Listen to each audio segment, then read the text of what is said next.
135 గజాల భూమి కేవలం 8 లక్షలకే. ప్రతి నెల 10,000 మంత్లీ రెంటల్ ఇన్కమ్. నమస్తే మాణిక్యవరప్రసాద్ గారు. బాగున్నారా? బాగున్నాండి. నాకు తెలిసి డొక్కా మాణిక్యవరప్రసాద్ గారు ఒక మాజీ మంత్రివర్యులు. మీరు ఉమ్మడి ఆంధ్రప్రదేశ్లో ఒక మచ్చలేని నాయకుడుగా, అంటే అవినీతి కావచ్చు, ఇంకోటి కావచ్చు, ఇలాంటి మచ్చలేని నాయకుడుగా, ఒక మేధావి వర్గానికి చెందిన నాయకుడిగా గుర్తింపు తెచ్చుకున్నారు.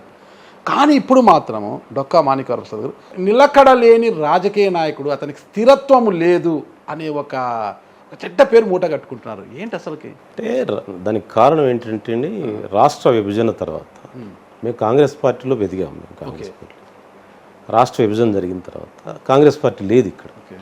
ఒక భూకంపం లాంటి సిచ్యువేషన్ వచ్చింది. వచ్చినప్పుడు ఎక్కడో ఏది దొరికితే అది పట్టుకున్నాం. అప్పుడు టీడీపీలో జాయిన్ అయ్యాను.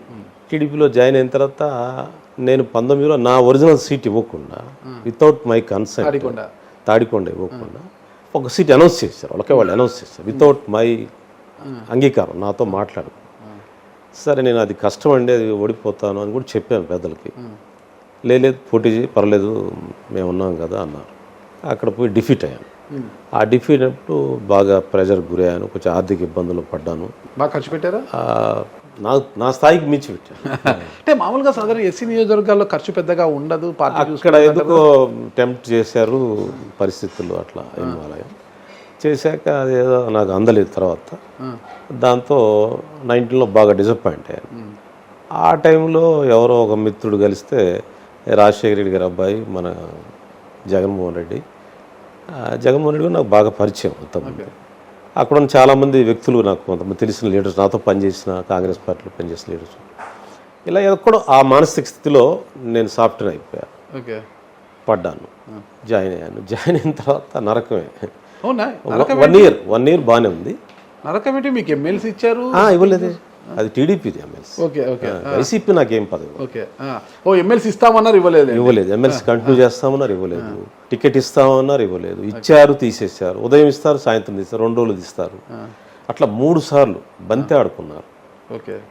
నేను అక్కడ హర్ట్ అయ్యాను. నేను ఏంటి పిలిచి మాట్లాడండి, నేను ఒకసారి వారిని కలుస్తానని చెప్పాను. 1.5 year అపాయింట్మెంట్ ఇవ్వలేదు. మరి నా బాధ ఎలా చెప్పుకోవాలి అతనికి? ఏం జరుగుతుందో చెప్పండి.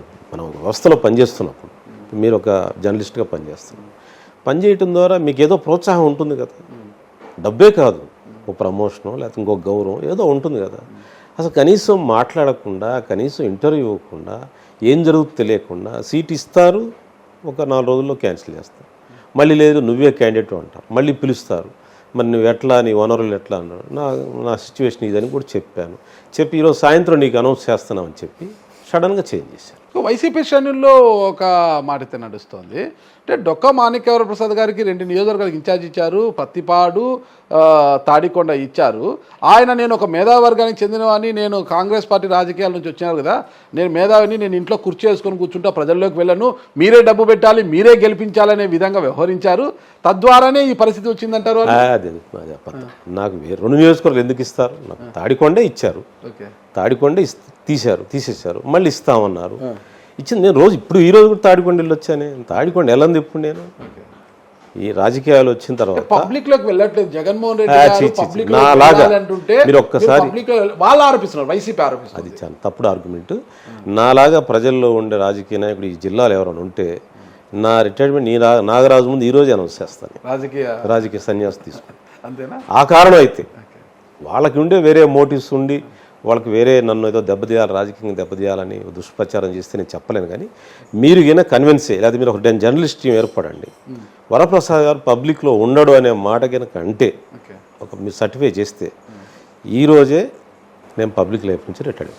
అది నా లైఫ్ లేదండి, నాకు వేరే పని లేదు. ఇంట్లో కూర్చుంటే పేపర్లు పుస్తకాలు చదువుతాను, బయటికి వెళ్ళి ప్రజలను కలుసు. ఈ రెండే నాకు వేరే వృత్తి, నాకు వేరే వ్యాపారం ఏం లేదే. ఈరోజు పొద్దున కూడా తాడికొండ వెళ్ళి వచ్చాను, ఈరోజు ఇంకొక ఊరు వెళ్ళి వచ్చాను, ఏదో ఒక పని మీద వెళ్తానే ఉంటాను. సుమన్ టీవీలో మీ పర్సనల్ అండ్ బిజినెస్ ప్రమోషన్స్ కోసం కింది నెంబర్కి కాంటాక్ట్ చేయండి.